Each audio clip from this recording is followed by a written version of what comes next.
I am the Executive Director of Engineers for a Sustainable World. And because I've been looking at our YouTube statistics, and I know that people who watch our YouTube videos will watch about the first no more than 5 minutes of things. So, what I want to start out with is the 5 minute overview of this entire presentation in very dense slides. So ESW is a network. We do projects, we do education, we do community. Our chapters are autonomous. They choose their own projects, and we have a mostly volunteer national team that acts as a national office to connect people, offer support, and provide opt-in initiatives. Our goal is to connect a lot of people, not tell them what to do.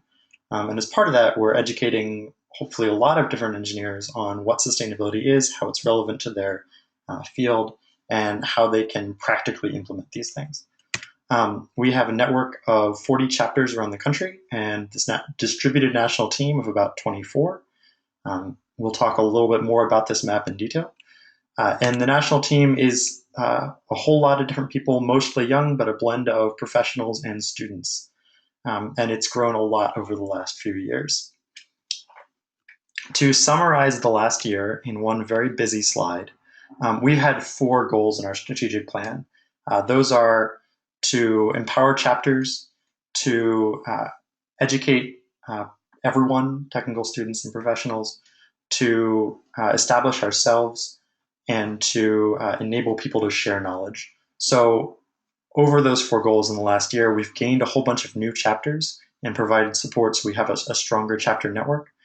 We've offered a whole bunch of new projects to enable people to do more things. We've started running regional conferences, and we had a very big annual conference with Northwestern University. And that's the first time that we've done regional conferences. We were very excited about it, and that annual conference was twice the size of our previous one. And finally, on that establishment piece, which is very internal, we're finally a 501c3 nonprofit. That's a big change in the last year because we finally incorporated in last July after 11 years of existence. And we did come out slightly net positive on our finances. Those are very internal things. They're very important from our end. They're maybe not quite so important in the public eye, but I think it's important to be transparent about those pieces. So the same for where are we going with this? Well, we still have this chapters map. We still want to add more chapters. There's some big holes in our chapter network. We want to support all chapters with a solid region. We're not going to add a whole lot of new programs this year. We're going to aim to add almost none. The goal instead is to go from having a little bit of participation to a lot of participation by restructuring the programs a little bit and making sure more people know about them. We're going to do the same conference structure. We're going to have 2 regional conferences and a big annual one. And the 2 regional conferences will be at Ohio State and Harvey Mudd, so one in the Midwest and one in Southern California. And our annual conference will be up at the Rochester Institute of Technology up in Rochester, New York, in April. And we're excited about all 3 of those. Again, stabilizing the programs, not adding too many new things, but making sure that they work, making sure we have the guidance documents. And finally, on that internal piece, one, we want to make sure that people do know about what we're doing, and that's a better use of media and a better participation in conferences. And we also want to, since we're established, since we are a 501c3 now, grow our fundraising pie, grow our overall revenues so that we can do a little bit more stuff, both on the programmatic side and the full-time staffing side. And we want to shift how we get that money a little bit.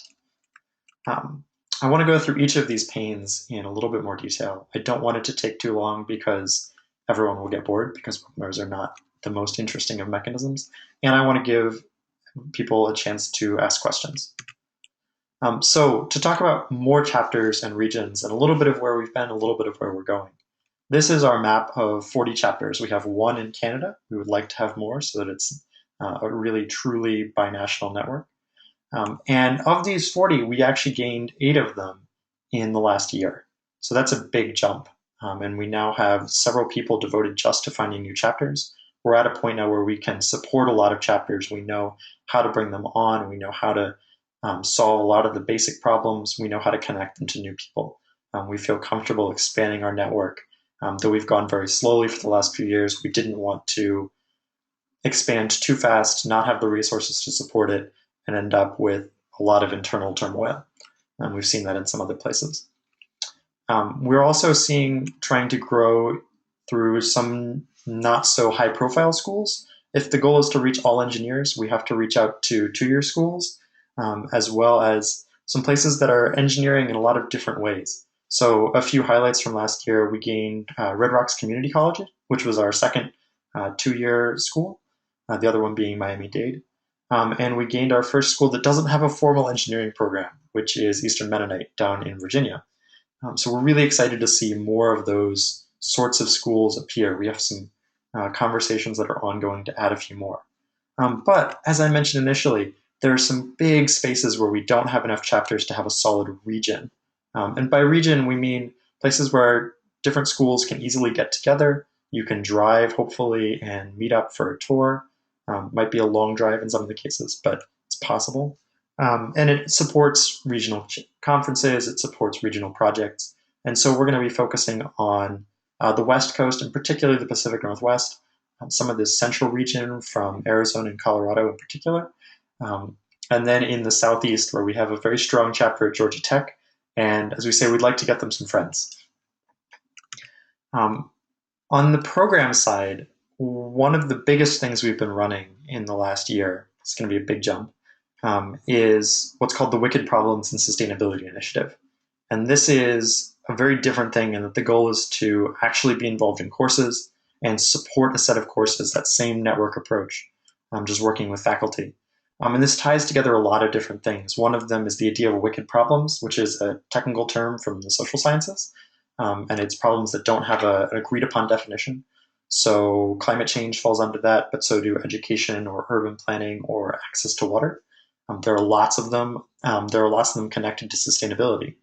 And these are things that engineers are going to be dealing with, whether they like it or not in their jobs. This is the context that all engineering projects sit in. And they're not something that's part of the standard engineering education. So the goal of WOOPSI, in tongue-in-cheek acronyms, is to tie a lot of these things together through a network so that it's easier for faculty to teach this complexity, it increases student engagement, and it connects a lot of schools, again, without controlling them. So we ran that as a pilot last year, used it at RIT and Pitt, and the topic was air pollution. So we had a shared topic and a shared set of mentors, and we ended up with 4 student projects, which you can kind of briefly see here, all focusing on air pollution in some form, lots of different angles. One, replacing two-stroke engines in Sri Lanka, one on redeveloping houses in lower areas of Pittsburgh, one changing where you get food, and one changing how we do lawns. So very different approaches to this idea of how do we deal with the roots of air pollution. This second year, we're doing it again. We like it. We've added another school, which is Rose-Hulman, which is the first school that we're adding that doesn't have an ESW chapter, which is super exciting. It's a way for people to engage with ESW without having to have a chapter first. And our topic is sustainable housing. And that can be everything from retrofitting old US cities that have falling apart sewer lines, or the communities need some rehab. The houses are old, but we're not going to demolish them and rebuild them, to kind of the semi-formal, semi-legitimate housing of a lot of South America in particular. This is a favela in Rio de Janeiro. Or to the very informal, very impermanent housing of the slums in Mumbai and other cities, particularly Southeast Asia, India, and a lot of Africa. And these are a lot of different challenges in a lot of different ways, but they provide some really interesting context, and we have a set of mentors who can speak to that context. So the students in classes at all 3 of these universities will be doing projects around housing, and we really look forward to seeing what they come up with. Relative to last year, we've tripled the number of students who are going to see this material, which is great. A different program, again running for the second year, was our LCA plus U, Life Cycle Assessment plus Universities. And this is in partnership with the company Sustainable Minds. They have cloud-based LCA software, and LCA plus U's goal is to ask students to ask interesting questions about their university, about what might work better, and then use the software to actually show it. So rather than a contest where someone says, we'll give you $5,000 to implement a cool idea you have for your university, we say, oh, you're interested in improving the food system? Well, put it in here, figure out what the big impacts are, and then start changing things. So this past year, we had 4 different proposals. One, which was a class project looking at a proposed alternative to paper brainstorming. One that looked at bottle fountains for refillable water bottles versus single-use water bottles, and did some great sensitivity analysis. And that was used by Pitt's facilities department to make some decisions on where they put in bottle fountains.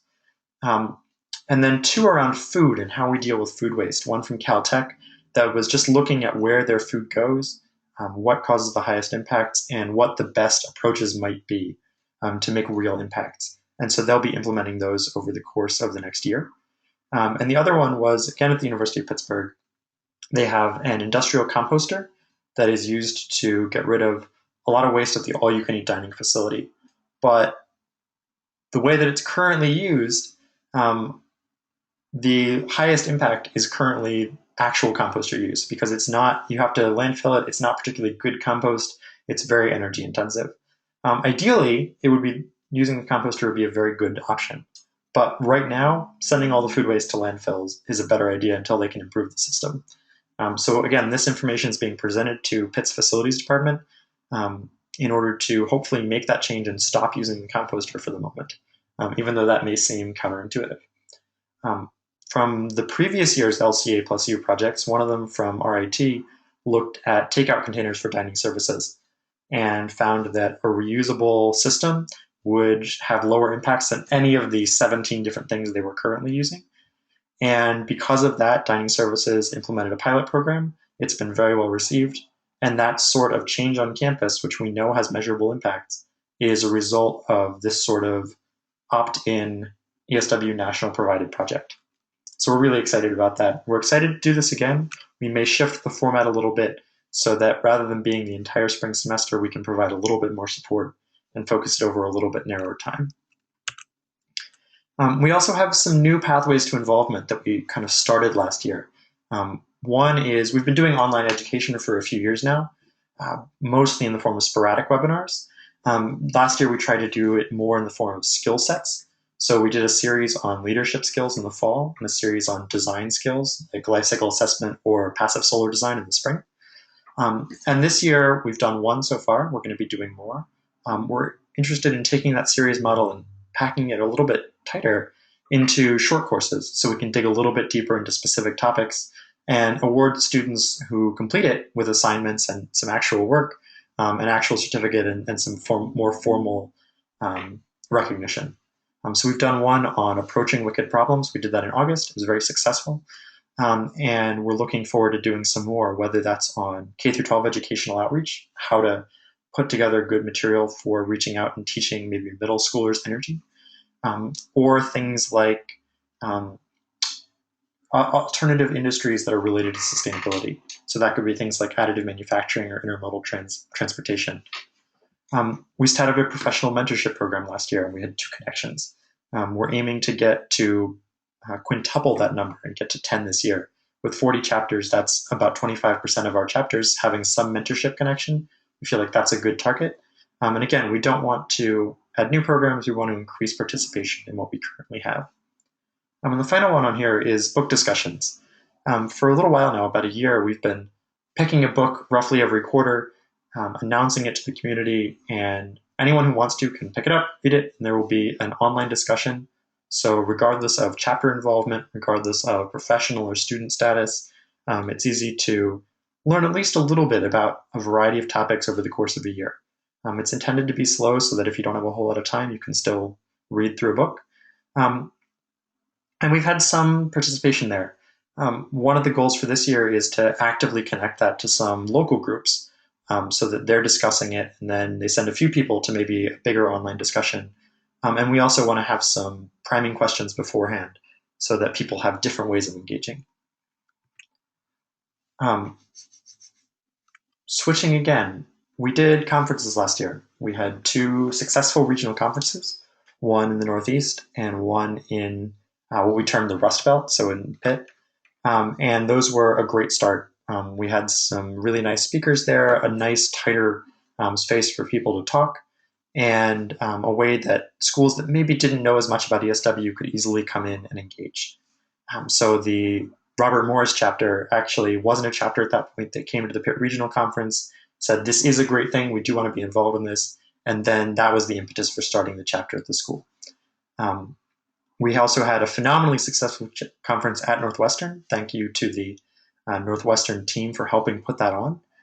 And that was twice the size of our previous conferences, which had been about 90 people for the last 2 years. This one was just over 200. So that's a big jump. It was a lot of logistics to handle, but we can see that the community is growing, those sorts of programs exist, and we drew in a bunch of partners for that conference. For 2014-2015, same thing, 2 regional conferences, one at Ohio State, will be in the middle of October, and one at Harvey Mudd, which is in Southern California, right in LA, and that'll be middle of November, right before Thanksgiving. And those, again, are a way to reach out to Ohio schools or Southern California schools, give them a chance to come learn about sustainability, learn about technical context, meet some cool people, and hopefully go back and want to join the network themselves. On the bigger scale, we're really looking forward to the spring of 2015, where we'll have our second conference as ESW as an independent organization. That'll be hosted at RIT. And the theme there will be city, campus, and community, which really goes to our focus on domestic projects. It's a chance to talk about where we live, how we make change there, and how cities and campuses kind of connect, and the idea of social as part of sustainability as well. So we hope that you'll put that on your calendars, and we hope to see you there. Finally, whenever Apple comes out with the occasional new operating system, they often talk about under the hood improvements because they're not visible, but they're really important. So I want to finish with a few of our under the hood improvements. ESW was founded in 2002, but for a long time it was under various fiscal sponsors, first incubator around Cornell, and then the University of California at Merced. But last July, we incorporated into an independent entity. So the last time I was giving this talk, we'd just been incorporated. We hadn't taken any steps there. At this point, we've been there for a year. We have our paperwork filed. We're in good status. And as of 2 weeks ago, we are officially a 501c3 under US tax law, which is a huge step forward for our ability to raise funds, for our ability to apply for programs, for our ability to participate as a nonprofit.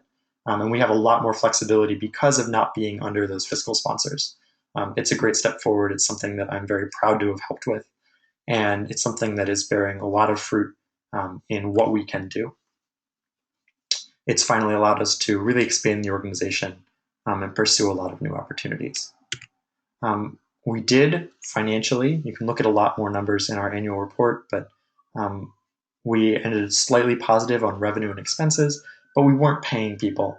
This was a pretty bare bones budget, good for a starting year. A lot of the funds went towards the conference. That's as expected. It's our biggest physical event. We do things mostly digitally, which gives us a pretty low overhead cost. But that's something that can't continue for coming years. And because of that, we need to shift where we get our income a little bit and grow the pie. And the 501c3 status is going to help with that. It lets us reach out to companies and lets us find new partners. But we're also going to have to step up, look for donations. That's something we can't really be apologetic about. This is something that we think people should support. It allows the next generation of people that will be building all of our things to know more about how to make them better.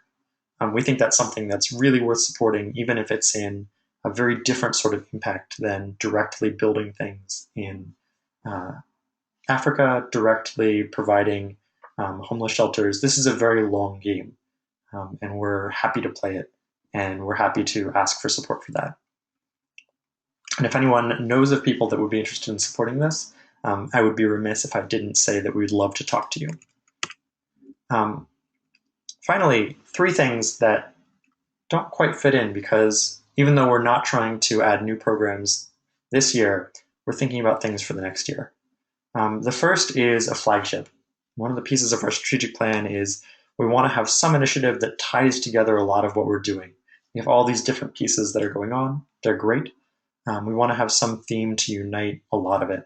We're in discussions now about what that might look like, what sort of large goal we might pursue, and what sort of stakeholders we need to draw on in order to make those sorts of things happen. We do want to find a way to give our chapters a stronger voice. We have a lot of student chapters now. We want to give them a way of participating, voting on some decisions, feeling like they're more part of a network than just getting supported. We think that's important. We think it's important to make students stakeholders, even as we reach out to more professionals. And finally, we want to have a better external presence. We know that a lot of what we do internally. We don't have the best sense of getting things out there so that people know what we're doing.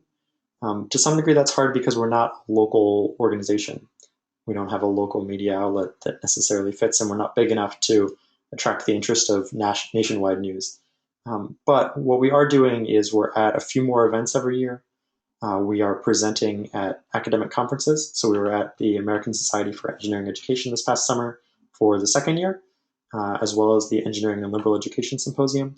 And we have a regular presence, continuing presence at the National Sustainable Design Expo, which is in April on the National Mall. These are things, and we'd like to find a few more ways of doing this along with some better press releases and better social media engagement so that more people know that what we're doing is there. It's cool. It's a way of supporting things that they might be interested in too. That was a lot of information presented very quickly.